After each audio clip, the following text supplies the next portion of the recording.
Ko'pchilik surunkali kalit haqida noto'g'ri tushunchaga ega. Bugun sizlar bilan shu noto'g'ri tushunchalarning bir nechtasini ochib beramiz.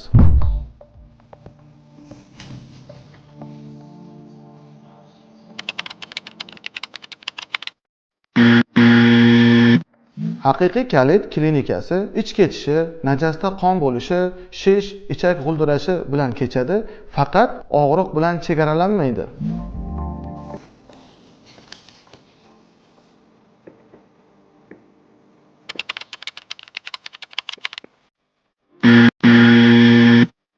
Kalit surunkali kasallik. Uni faqat simptomlarini bartaraf etadigan dorilar bilan davolab bo'lmaydi. Birinchi navbatda kalitni to'liq chuqur tekshiruv qilinadi. Tekshiruvlar natijasiga qarab diagnoz qo'yiladi va kombinatsion lecheniya amalga oshirilib, bemorga parhez buyuriladi.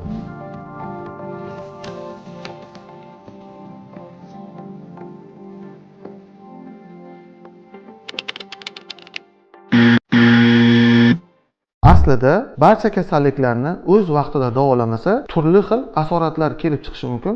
Shu sababli kalitni ham o'z vaqtida davolash shart. Sizda yuqoridagi belgilar kuzatilsa, albatta gastroenterolog shifokoriga murojaat qiling. Sog'ligingizga e'tiborsiz bo'lmang.